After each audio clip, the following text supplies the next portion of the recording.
Hello guys, my name is Ty Carrier and I'm going to be teaching you for game creation fundamentals. In this course we're going to go over making a game level in the Unreal Engine, and what I want you guys to do is basically have fun during the course. Um, the first project that you go over will be just a very simple level just to build it out. So week one, we'll be going over that, as well as the introductions you're used to in other classes. Um, I also want you to contact me, and you'll have my contact information. Um, and in a few weeks, I want to do a check-in with everybody to see where they're at. So this can be either be through um, the phone, or it could be through GoToMeeting where we can do screen sharing. Each week when you work on stuff, there'll be two ways of turning in your assignments. And the primary way, just for the sake of space and time, is the critique. So when you actually turn that in, as well as, of course, the assignment itself, but for both of these, you're going to turn in screenshots. The screenshots so that the other students, including myself, can give you feedback. So I can look at your assignments, but also you may notice, unlike a lot of other classes and projects, the Unreal projects can start to get pretty big, and this can be a limitation of having the time to upload it and do things. So at the very least, if I have your screenshots inside of the assignment when you actually turn that in, um, I can look at the project and open it up if I need to, but if you're having a problem uploading the zipped file, which I'm going to show you how to do, then essentially I'll still have the images going off. Just try and take at least about 3 or 4 screenshots so from different angles so we could see what you did. After that first assignment, we're essentially going to start working on one project. And what I want you to do is actually continue working on that project and just keep adding to it. Now, you don't have to just add what is the content or the subject of that week. You can actually go in and add more stuff, and I'd like you to add more stuff. If you are comfortable with modeling and texturing, you could feel free to add your own models from Maya, and we'll go over how to do that. But ideally, think of this as not just, hey, I know how to do this. Think of it as, hey, this is what I'm trying to create. And you're going to have a document that you have to fill out and post up that will essentially go over what your ideas and concepts are for the environment that you're going to create.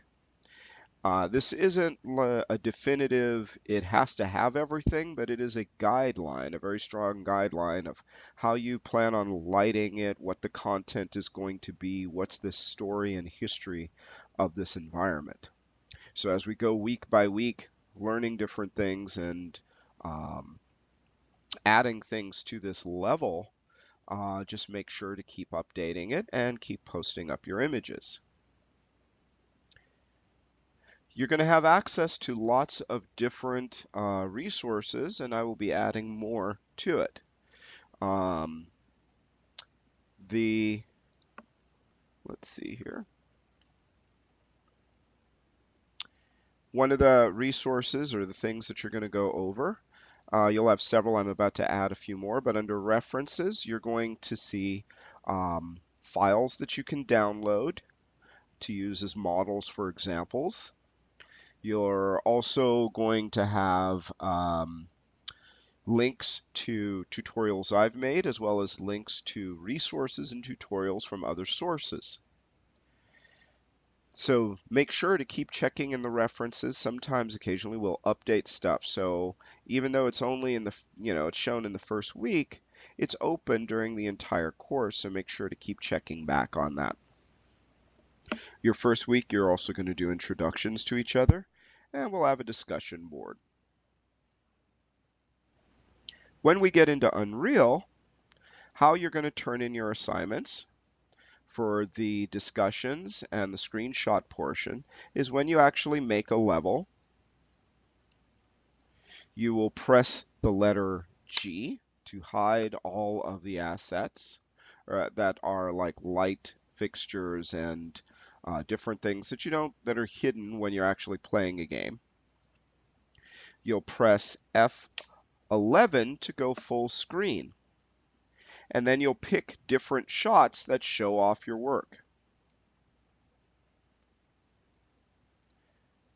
When I go to this little icon at the top left of my perspective view, we see that there's an option for high resolution screenshot. The screen size multiplier you typically don't have to really mess with.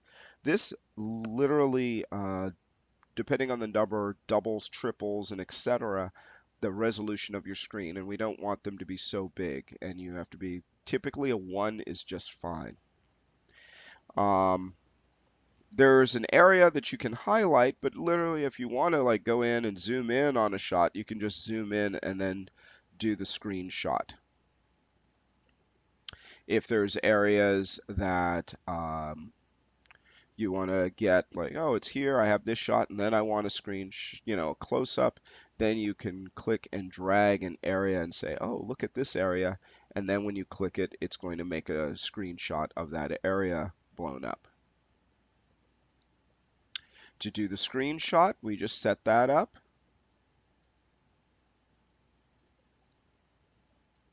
We click on the icon, take a screenshot, and we'll see that it creates it into the project's little folder. And then we have our screenshot here, and we could see full detail. Looks really good. So saving these out is the best way to get your images in. Let's hit F11. If you're going to be, when you're working on materials and lighting, or if you have questions and you're trying to show what settings you used and how you created, which will be important later on, then you can open up whatever it is that you're trying to show.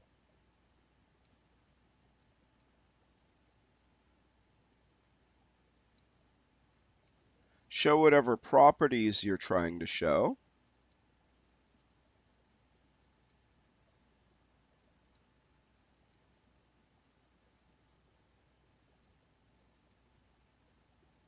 Organize things so you could see it a little bit better. And then simply go to the type here, search, and type in under Cortana or looking for stuff, snipping, and you see the snipping tool. And this is Microsoft's way. That's a snip I did for another class I'm in. And then you'd go new, and then just drag along what it is you're trying to show. And then save this out, and then you would turn this image in to show properties, your hierarchy, whatever settings, or this is really good for when other students have questions and you're trying to show, hey, this is what I did. Or if you have questions and say, what's wrong with this?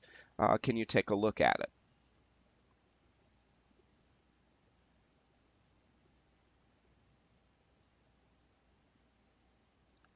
The other way, if you want to turn in your entire package, you would actually go to File,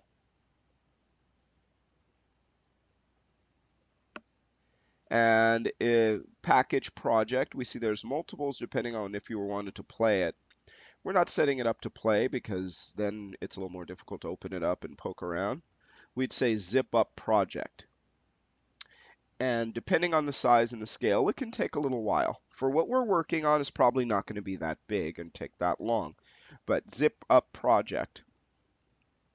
And then it would ask, where do you want to zip it? You give it a name.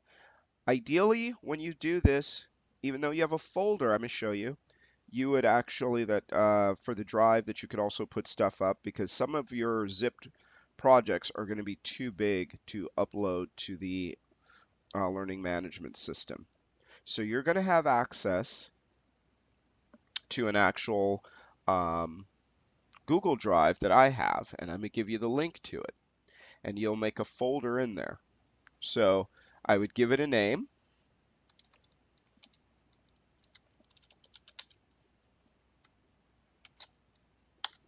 and so game room, new, or maybe even version 1, Ty Carrier, week 1. And then I'd hit save to zip that up and let it rip.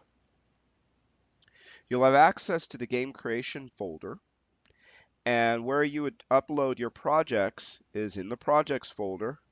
You make a folder in there, right click and add a new folder, and put your full name. And then you would upload your actual zipped file into that if it's too big for the learning management system, which there by the end of the course it might be. And just make sure that when you actually turn in your project and you do your screenshots to make a note and let me know that you uploaded it here.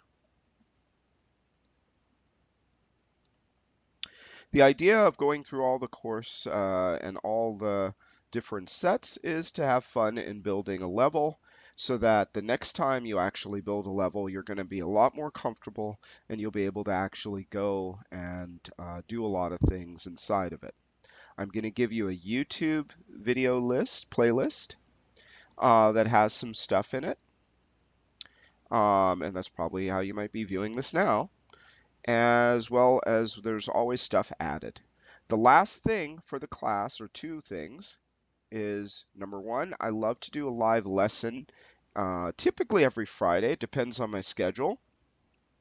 And that is usually a Friday evening where we actually go in. And what we do is we have a question and answer. I give demonstration. And sometimes I show just some extra stuff for everybody to see. Sometimes it's bringing a model that has substance materials into Unreal. It could be lots of things.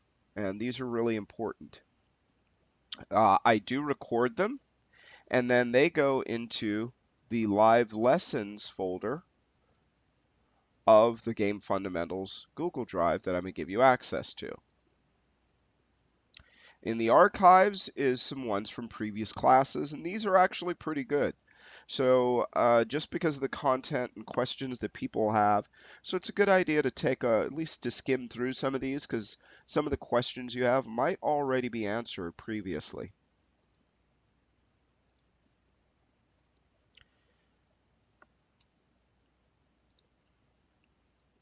So the live lessons are important, and last but not least, if there's any issues, life does happen, um, technical problems happen, get in contact with me. I teach at 3 different colleges, and usually, like right this term, I'm teaching 4 courses. So I don't always, sometimes I will miss an email. If this is the case and you're like, oh my gosh, I haven't heard anything, it's an emergency, or you'll have my phone number. So feel free to text me. Just make sure that you let me know what class you're in, what college you're in, saying that, oh, this is John and I have a question about modeling. That could typically I will have a John or something similar in 4 different classes, if not at least 2 in 1. So you'll have to be a little more specific. Let me know the course and the school that you're at. And if you can, if you have a question, sometimes it's pretty quick to answer, but send me a screenshot or something like that. And sometimes I could just answer it quickly as soon as I get the text messages, but at the very least, send me a message to let me know if you're having a problem or if you have a question. Or sometimes the Google Drive is weird and you don't have access to something and I have to release the access again. It's kind of odd. In either case, if something's going to be late, I work with you guys, or if there's something going on, but you have to let me know and keep me in the loop. So let's have fun this term and make some really cool stuff, and I look forward to seeing everything that you guys are going to do.